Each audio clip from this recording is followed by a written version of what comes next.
Hello everyone! Hello! Hey. We just finished Burnt Offerings, which was, yeah, really epic and ending. Massively difficult monsters there at the end. That monster at the end was ridiculous. Damage reduction, oh my god. Well, the -2 and the -2, because only Elrond passed that will save, that just really... So it's -2 and he had 10 plus 10 damage reduction, which is just ridiculous. Yeah, so you were -2 on all your damage rolls as well, yeah, that's right. What level was he? Yeah, so that encounter is a CR7. So you guys are all 4. So that's 3. So 4 is overpowering. You pretty much can't beat if they're 4 ahead of you. So you are virtually overpowered. If it goes beyond that, then you can't actually do anything useful at all. There's usually some ability, Righteous discovered. And he was also fire. He was living in fire, so I couldn't do anything. Yeah, you gotta have an ice spell somewhere. Now the worst thing was he was blinking, which means that 50% mischance. So I kept rolling for this, and every single mischance was under he failed them all. So that's really interesting. So you're lucky there. And then so you only can hit him 50% of the time. Yeah, you can only hit him 50% of the time, but all 8 or whatever, 8 shots. So it easily could have been killed. That's right. Very easily. And so he had his full attack routine a couple of times. I hadn't anticipated on those actually that it was going to take out all your hit points. It kind of adds up very quickly. It really did. Yeah. No, that was an epic. And the previous one, against Nualia was amazing in the sense that we were both tanks were running, and therefore you had to manage the situation to get us back in. And we were told that on Twitter and Facebook that the last few encounters are really, really, really hard, and certainly bored. And I certainly think us cutting straight to the chase and not doing all the other stuff was. I mean, again, if you'd come through having done others without resting, you would have been munted at that point. Just would have had nothing left to fight. That's right. Yeah. I mean, the way we played it, we came straight to Nualia. Yeah. Anyway, but then if we then had to do the rest of that level and this level, would have been really. That's right. So stuff like I mean, your spells, you're really playing the controller and the sort of battle effector really well, which you love doing. That's why you play bards in the past and stuff like that. So I like that. The pit is ridiculous. Yeah, the minor image was fantastic. That was really great. Anything you can do to stop him, just take a round away from him. It's huge. Oh, it's massive. But as soon as he gets full attack round, that's it. He's killing people. Yeah. It was amazing in those 2 combats that you had that combination of spells just acing it against Nualia and then being essentially ineffective against. Because he was in fire, so I'm guessing fire didn't work against him. No, I guess not. So none of my big damage spells are going to do anything to him. And he can levitate as well, so the pit wouldn't have done anything at all. Yeah. He levitates at will. So you're like, really? Please give us the pit. Hilarious. Because if you had done the pit, everyone would have fallen in and he would have exploded there. You would have fallen in, and he would have floated, and it would have been like, it's not fair. No, but I thought we dealt with Lyria quite nicely. That was cool. I love that role. Really good bit of interrogation. That's right. That's good. I love that. I dropped no. Wait, would I do that? No. So how do we like Burnt Offerings? Loved it. Yeah. It was really cool. I really enjoyed the history and where it's leading to, but it feels like it was a one-off adventure. It feels like there weren't the hooks didn't hook in for this. It doesn't feel like the hooks have really hooked in for the second. We don't adventure. know what the second adventure is going to be. I don't know. I don't know how it can lead back from this because it seems like it's a one-off without. So it says here that almost none of the meta plot progresses in Burnt Offerings. All it's doing is introducing to characters that will appear later on. And there's a great big huge one which you don't obviously know anything about, which will be really, really satisfying actually in the next adventure.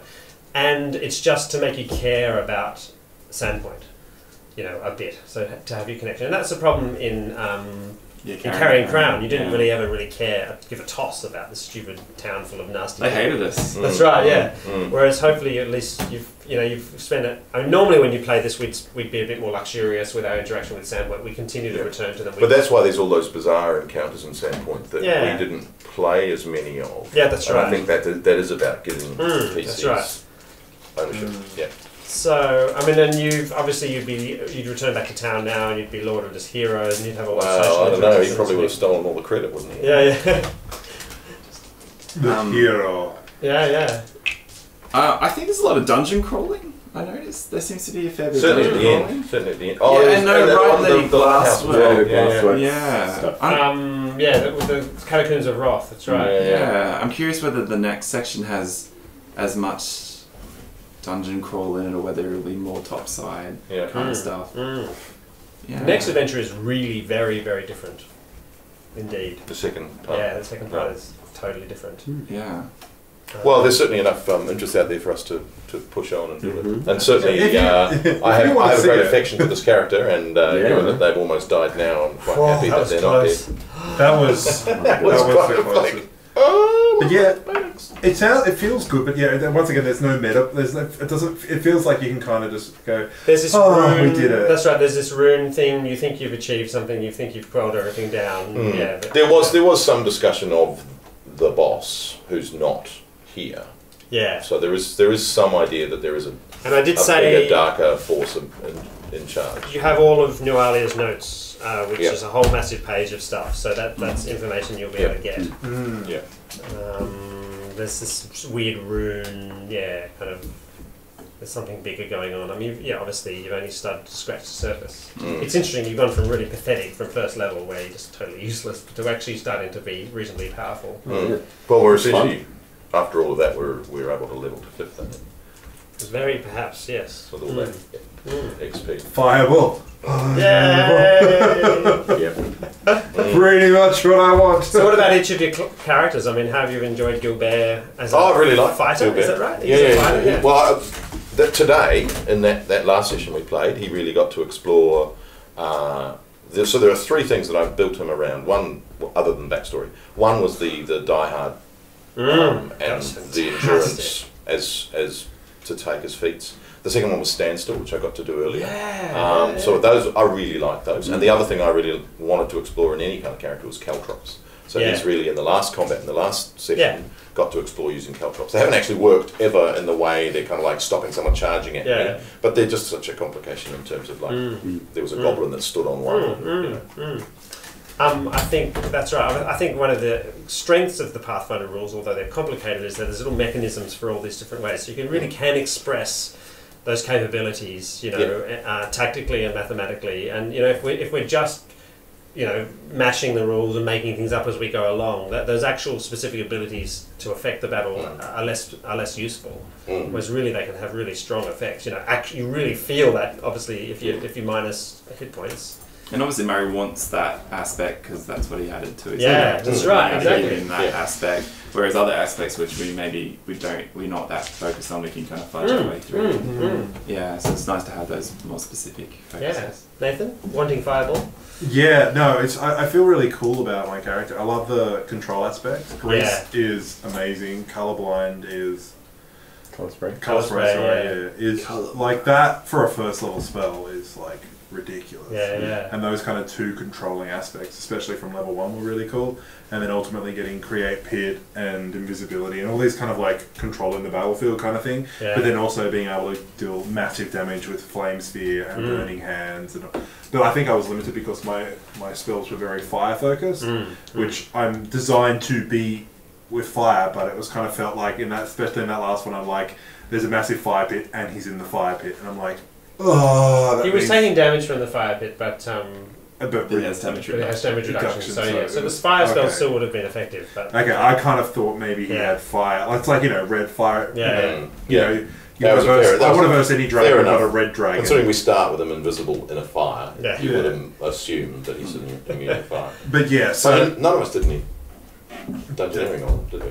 Well, I tried, but I failed. So for me as a DM with your character, like I have to balance allowing you just to use kind of this one-trick pony thing where you create a pit, drop it in thing, because that's boring, kind of. After the first time. But that's right. But obviously, I have to allow you to express those tactical abilities and to work as a team. So that's interesting. I have to kind of continually balance. Because I could have really like destroyed that boss encounter. Like I could have just ultimately just rolled him in. I do think it's also a unique thing about our guru is that that is something which we're trying to avoid, is doing the same thing twice. That's right. Whereas in many other groups, that is what you go to. That's right. This is my thing. This is what I do.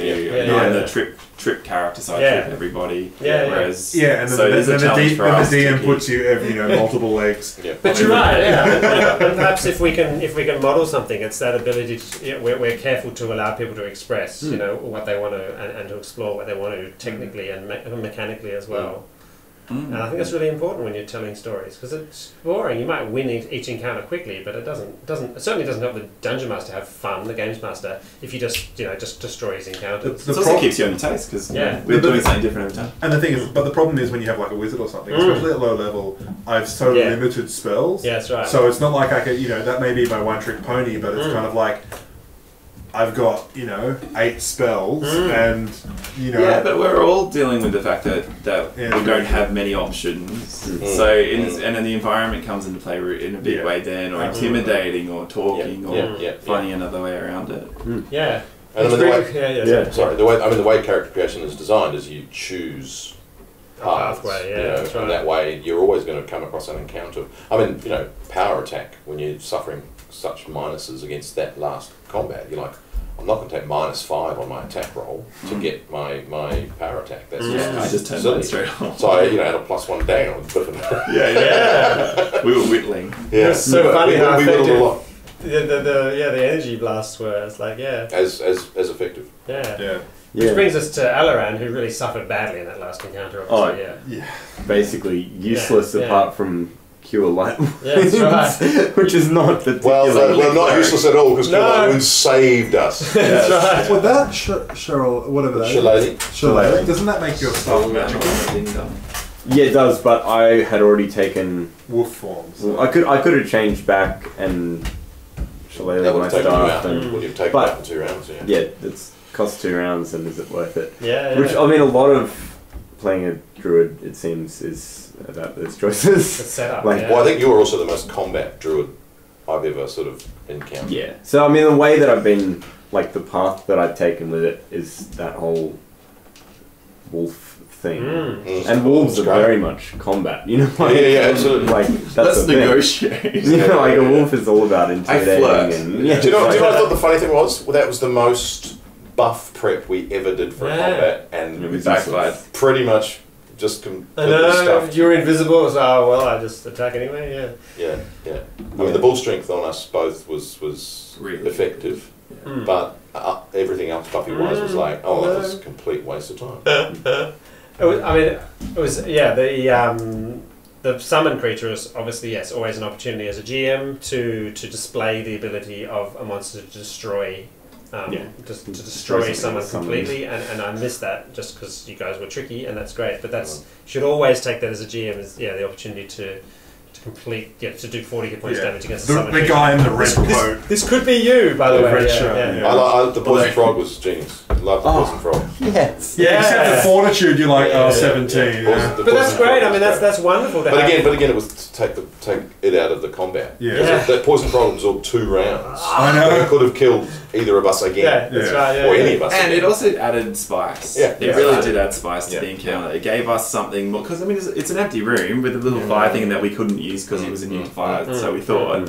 So the fact that we could have something else to play with is so much more fun. I mean, I think, as a playing group, that's obviously one of the things we do. I think we took several of those encounters and took them in a direction that was unheard of and undone. The fishing for the bunyip being probably prime. And I think that just shows that for an adventure path that's reasonably old now, as adventure paths go. It's more than 10 years old. It's still really fun and engaging to play, and you can do it different ways. And I hope that you've all enjoyed that. Did you have anything else to say about Alaran? I'm just looking forward to getting to the next caster level and being able to summon more wolves. Gnarly, dude. Whoa. Because against a massive boss with all that damage reduction, no matter how many wolves I have, I've got to somehow roll a 20. That's right. But against a whole group of you could be lesser foes, having a whole group of wolves that can all flank and attack it from multiple sides, and like to turn a party of 4 into a party of 8 just like that would be great. Yeah. So maybe we should wrap up. Yeah, with your character. Lost our camera. That's right. That's fine. You can just go left and right. We need to. Yeah. Okay. It was good. Are your character? Play your character? Yeah, I'm enjoying my character, yeah, he's a fun character to play. I think he's got enough social that it's fun, and he's got enough combat, which is fun, so that's my balance. And I like characters where you can do wild and crazy things, and this guy is the craziest This is the craziest, wildest character. Yeah, one of the craziest ones I've played, so yeah. It's good. One last tiny point is we've doubled the size of this map because we found this dungeon completely, unbelievably cramped and almost impossible to run with. That would have been ridiculous if it was him. Because you can imagine, right? That's him there. That's right. He couldn't even fit in that fire thing. He'd be that big. So double the size of the map because obviously they didn't have much room to print it when they designed it. So that helped us a lot. Yep. Wow, fantastic. Thank you for coming on the journey with us. You have to lean into that shot. That's right. Yay! And see you continuing. I mean, we'll definitely consider seriously doing the next adventure. Yeah. Which is very fun. Awesome. But hopefully we can do it over like a weekend. That's right. Do a it lot at once big advance. Yeah. Because that's fun. And if you're still here, comment and like and share. Yeah. It's appreciated. Hope you've enjoyed it. Bye. Cool. Bye.